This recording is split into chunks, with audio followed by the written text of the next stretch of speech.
तो आज का हमारा टॉपिक है लॉ ऑफ कोसाइन। अभी लॉ ऑफ कोसाइन क्या होता है और हम क्यों पढ़ रहे हैं इसको। तो इसका जवाब है कि जब एक ट्राइंगल हमें दिया होता है और उसकी तीनों साइड हमें पता होती है और हम जानना चाहते हैं कि उसका कोई भी एक एंगल, यानी ये अगर हम एंगल बी ले, एंगल ई ले, एंगल सी में, इनमें से कोई भी एक एंगल हमें पता करना है। तो जो फॉर्मूला लगता है वो होता है लॉ ऑफ कोसाइन का। तो अब आपके माइंड में क्वेश्चन आएगा कि इसके लिए तो हमारे पास लॉ ऑफ साइन भी है, यानी साइन लॉ भी पढ़ा है हमने। साइन लॉ में क्या था, साइन लॉ में पढ़ते थे हम sine A upon A is equal to sine B upon B is equal to sine C upon C. यानी इससे भी निकाल सकते हैं हम एंगल। लेकिन स्टूडेंट्स, इसमें आपने खास बात ये देखी होगी कि इसमें अगर हमें एंगल निकालना है, अगर हम इन दो को ले किसी को, तो हमें दो साइड तो हमें पता है क्योंकि एबीसी तीनों साइड दी हुई है। इसमें तो ओनली दो ही चाहिए। तो दो साइड पता होनी चाहिए, पर एटलीस्ट एक एंगल पता होना चाहिए, क्योंकि दो दो तो नोन है और दो ही अननोन आ जाएंगे। कोई सी भी इक्वेशन ले लो आप, इन दो को लेके बना लो, इन दो को लेके बना लो, या इन दो को लेके। तो साइन लॉ में क्या एक ड्रॉबैक समझ लीजिए इसका ये है कि इसमें अगर हमें दो भुजाएं पता है और तो हमें एटलीस्ट एक एंगल पता होना चाहिए। इस इसकी ये एक लिमिटेशन है कि कम से कम एक एंगल पता होना चाहिए। या तो हमें एक भुजा मालूम हो और दो एंगल मालूम हो, या फिर दो भुजा मालूम हो और एक एंगल मालूम हो। यानी कम से कम तीन इंफॉर्मेशन चाहिए इसमें, भुजा की और एंगल की। और कोसाइन लॉ में क्या है कि अगर हमें ओनली तीन भुजाएं पता हो तो हम सभी एंगल निकाल सकते हैं। पर इसमें तीनों भुजाएं पता होना जरूरी है। इसमें अगर हमें दो भुजाएं पता है और एक भुजा पता नहीं है, तो हम दोनों ही इससे निकाल नहीं सकते, तब वो सोल्व नहीं होगा। अगर हमें दो भुजाएं पता है और एक एंगल पता है तो हम साइन लॉ से ही निकाल सकते हैं। लेकिन इसका यूज़ वही होगा जब हमें ओनली त्रिभुज के तीनों भुजाएं मालूम हो और एंगल कोई सा ही मालूम नहीं हो, यानी इनमें से हमें कोई एंगल नोन नहीं हो। और हमें जब भी हम कोई सी ज्योमेट्रिक प्रॉब्लम सोल्व करते हैं तो हम एंगल का यूज सबसे ज़्यादा करते हैं, क्योंकि जब कहीं भी अगर हमें एंगल नो पता हो जाता है तो हम आसपास भुजाएं निकाल लेते हैं। तो एंगल पता होना बहुत ज़रूरी है। तो स्टूडेंट, इसका यूज़ वहाँ हमें बेनिफिट देगा जब हमें एंगल की ज़रूरत पड़ेगी और ओनली हमें भुजाएं पता होगी। तो इसको हम देखते हैं। इसका एक फॉर्मूला होता है, वो फॉर्मूला क्या है, पहले हम लिखते हैं। हम कोई भी एक एंगल ले लेते हैं, मान लीजिए हम एंगल बी निकाल रहे हैं, यानी ये वाला एंगल निकाल रहे हैं। तो उसके लिए क्या होगा कि हम पहले इसको लिखते हैं कि cos B is equal to, यानी अगर हम ये वाला एंगल निकाल रहे हैं तो ये वाली भुजा प्लस ये वाली भुजा का स्क्वायर, ये वाली दो जो इस एंगल से ये दो भुजाएं बन रही है, सी और ए वाली। तो पहले आएगा ए का स्क्वायर प्लस सी का स्क्वायर, और इस एंगल के सामने वाली भुजा वो होगी माइनस में, यानी बी स्क्वायर। ठीक है इसमें। और अपोन में आएगा ये दो भुजाएं जो इसके साथ चल रही थी, टू ए सी। ये इसका फॉर्मूला होता है अगर हमें एंगल निकालना है तो। अगर ये वाला एंगल निकालना है तो ये वाली भुजा का स्क्वायर, ये वाली भुजा का स्क्वायर माइनस इस वाली भुजा का स्क्वायर बटा टू ए सी, यानी ये साथ वाली भुजा अगर ये कोण है तो। यानी इसमें ये जो सामने वाली भुजा एक ही बार आती है, ऊपर आती है माइनस में बी स्क्वायर करके। तो इसका फॉर्मूला है। और अगर इसी तरह से हमें ये वाला निकालना हो, अगर सी वाला निकालना है, यानी हमें कोस सी करना हो, यहाँ से एंगल ऐसे निकल सकता है, इसका वैल्यू जो भी निकले उसका कोस इन्वर्स करके एंगल निकल जाएगा। अगर कोस सी की वैल्यू निकालनी है हमें, तो बी का स्क्वायर और ए का स्क्वायर तो प्लस में आएगा, तो ए स्क्वायर प्लस बी स्क्वायर ये तो प्लस में आएगा, और इसके जो सामने है वो आएगा माइनस में सी स्क्वायर, और अपॉन टू ए बी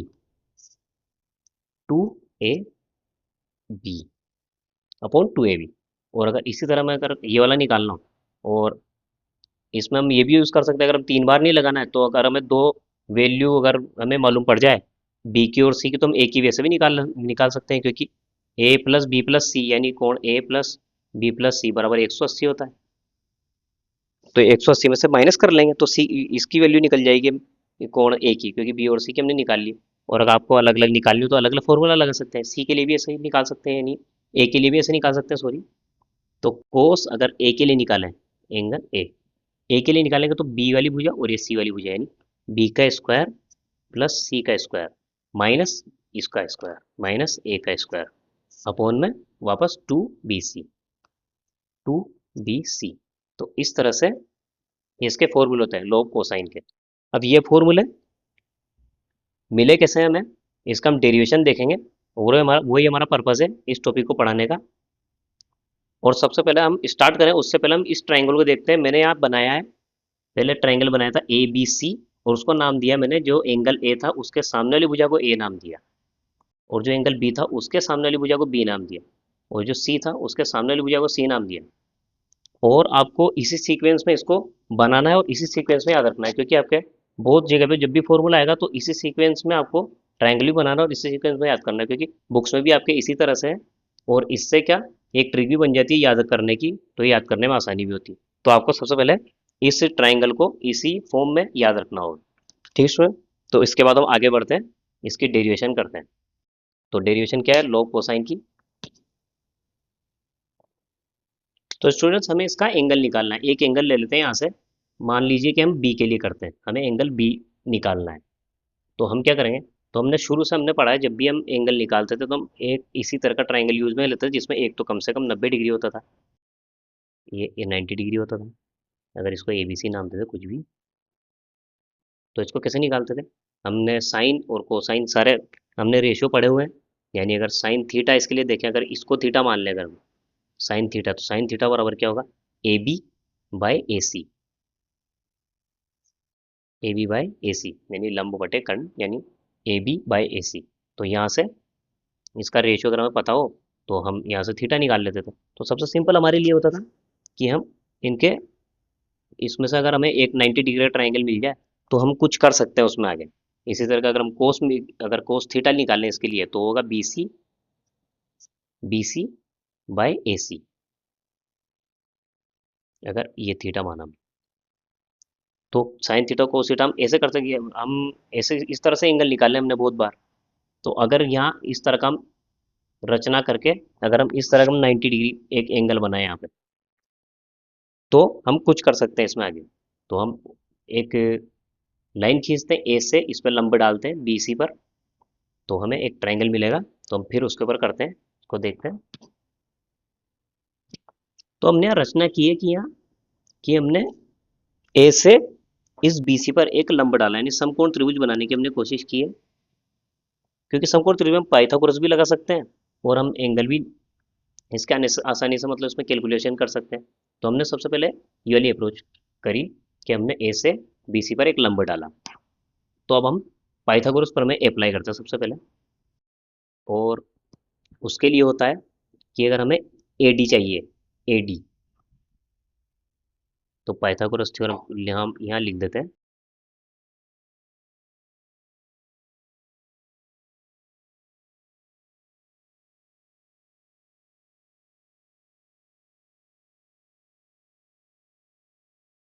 तो पाइथागोरस सूत्र से ए डी, ए डी का square is equal to, A D का स्क्वायर इज इक्वल टू क्या होता है, ए बी का स्क्वायर माइनस बी डी का स्क्वायर।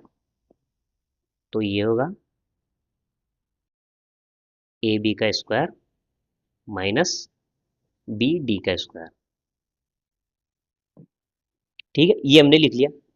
और हम ऐसे ही करते हैं कि हमने इस वाले त्रिभुज को तो लिया, अब इस वाले को लेते हैं, उसमें भी क्या करते हैं, उसमें भी एडी भी निकाल लेते हैं, ताकि हम दोनों तरफ एडी निकालें तो हम उसको बराबर रख सकें। तो इस वाले त्रिभुज में लेते हैं, त्रिभुज ए सी और डी में। ये तो हमने किस में लिया था, त्रिभुज ए डी बी में। ये तो त्रिभुज ए डी बी में हमने किया। उसके बाद हम त्रिभुज लेंगे, त्रिभुज ए सी डी से, ए सी डी से वापस हम यही कर देंगे, ए डी का स्क्वायर अगर हमें निकालना है तो ए सी का स्क्वायर यानी कर्ण का स्क्वायर माइनस इस आधार का स्क्वायर यानी सी डी का स्क्वायर, यानी यहाँ से हो जाएगा ए सी का स्क्वायर माइनस सी डी का स्क्वायर माइनस सी डी का स्क्वायर। अब हमें इनमें से क्या क्या पता है वो हम टर्म लिख लेंगे। पहले हम इसको बराबर रखते हैं, क्योंकि यहाँ भी ए डी का स्क्वायर है और यहाँ पे भी ए डी का स्क्वायर है, तो यानी ये भी बराबर होंगे। अगर हम इसको समीकरण एक दे दें और इसको दो नाम दे दें, तो ये दोनों बराबर होंगे। तो यहाँ से इनको लिख लेते हैं बराबर, इसको यहाँ लिखते हैं यहाँ से। तो यहाँ से तो हो जाएगा ए बी का स्क्वायर माइनस बी डी का स्क्वायर इज इक्वल टू यहाँ से हो जाएगा ए सी का स्क्वायर इज इक्वल टू ए सी का स्क्वायर माइनस सी डी का स्क्वायर। अब जो जो हमें त्रिभुज में दिया हुआ है वो लिख लेते हैं यहाँ पे। तो ए बी हमें दिया हुआ है सी, तो यहाँ से तो आ जाएगा सी का स्क्वायर। बी डी हमें पता नहीं क्योंकि लंबा डाल तो ये कितना है ये हमें पता नहीं होगा। ए सी ए सी ए सी हमें पता है, इसको ऐसा ही छोड़ देते हैं अभी, बी डी का स्क्वायर है। तो ए सी हमें पता है तो ये है बी, तो यहाँ से बी स्क्वायर लिखेंगे। और सी डी ये भी हमें पता नहीं है तो इसको भी ऐसे लिख लेते हैं माइनस सी डी का स्क्वायर। अब हमें ऐसा करना है इसमें स्टूडेंट कि हम यहाँ पे दो दो ये एक ही आधार पे, यानी बी डी और सी डी, बी और सी डी दोनों एक पे, तो किसी को एक टर्म में चेंज कर लेते हैं ताकि सिंपल हो, क्योंकि ये दोनों को अगर हम जोड़ें तो ए आएगा। ठीक है, तो हम ऐसे करते हैं, इस बी डी को इसमें लिख लेते हैं ए माइनस डी सी। अगर हम बी डी को लिखें ए माइनस डी सी यानी सी डी, तो स्क्वायर है यहाँ पे, और यहाँ पे माइनस बाहर चल रहा है, ये C square is equal to ये है B square minus C D का स्क्वायर।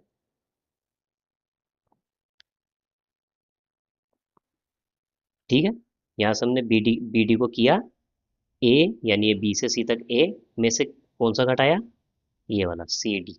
तो अगर हम इस पूरे में से अगर इस सी डी को निकालते तो ये बी डी बच जाएगा, तो वही बी डी की जगह हमने इसको लिखा है। इसको और सोल्व करते हैं, इधर करते हैं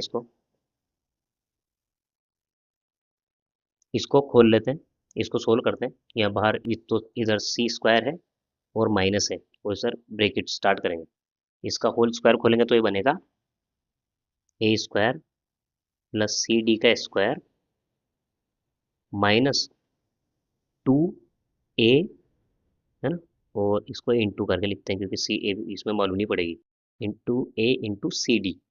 तो ये तो ब्रैकेट हो गया हमारा पूरा। उसके बाद इक्वल टू है B square minus C D का स्क्वायर। ठीक है, तो हम इसको खोलते हैं, C square minus A square, ये माइनस सब में आएगा, माइनस सी डी का स्क्वायर, और ये हो जाएगा plus two A into C D is equal to इधर चल रहा है बी का स्क्वायर और माइनस सी डी का स्क्वायर। तो हमें सब जगह अब ये क्या दिख रहा है, सी डी हमने सबको सी डी में चेंज कर लिया, पहले बी डी और सी डी थे और हमने इसका यूज़ करके पहले एक ही टर्म में चेंज कर लिया है। ठीक है, तो ये सी डी एक यहाँ पे और एक यहाँ पे, तो ये तो कट जाएगा, ओनली ये एक सी डी रह जाएगा, और यहाँ पे बी स्क्वायर है।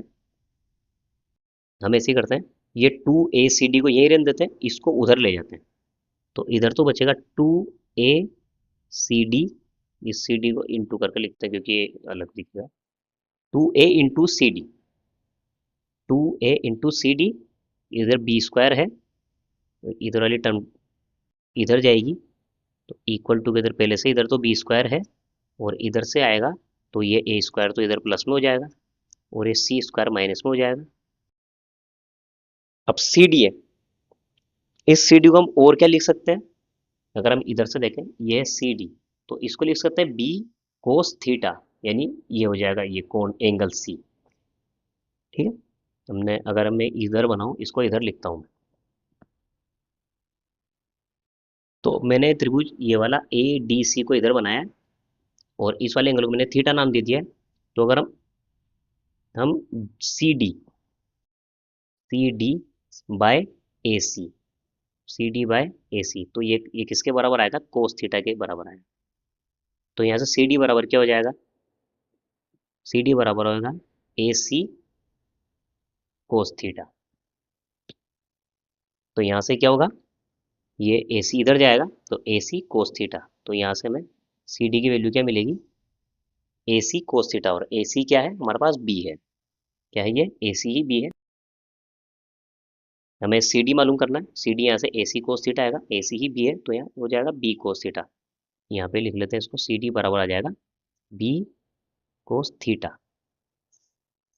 और यहाँ पे जो थीटा मैंने नाम दिया वो यहाँ पे कोण सी है, तो हमें यहाँ लिखना है 2a सी डी की जगह, इस सी डी की जगह में लिखना है B cos theta into B cos, और थीटा, ये थीटा यहाँ पे क्या है, ये कोण सी है, थीटा ये cos C is equal to B square minus B square plus A square minus C square.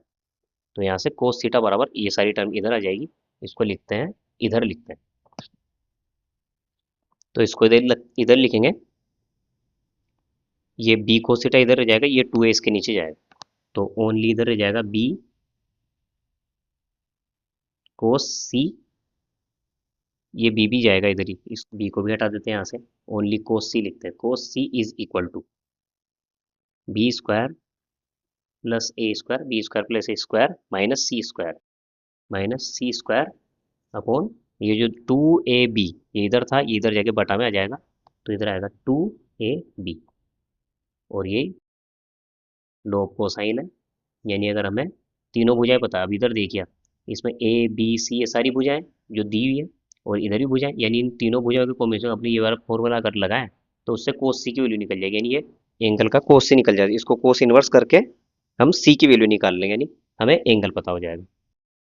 अब देखिए इसमें एक बार फिर रिपीट करते हैं इसको, कि कोस सी अगर हमें ये वाला एंगल निकालना है तो ये वाली भुजा यानी ए, ए वाली भुजा ना है, तो ये ए का स्क्वायर प्लस बी का स्क्वायर, इसी एंगल के साथ ए और बी बनी हुई है ना, तो ए का स्क्वायर प्लस बी का स्क्वायर, और जो सामने वाली भुजा है वो माइनस में आएगी, सी का स्क्वायर अपॉन 2ab, ये वाली दोनों भुजाएं अपॉन 2ab। ठीक है, तो इस तरह से हमने लॉग कोसाइन प्रूव किया है। अगर आपको इसी तरह के डेरिवेशन और कॉन्सेप्ट के बारे में अगर आपको जानना है तो आप हमारे चैनल को सब्सक्राइब कर सकते हैं और इस वीडियो को लाइक कर सकते हैं। तब तक के लिए गुड बाय।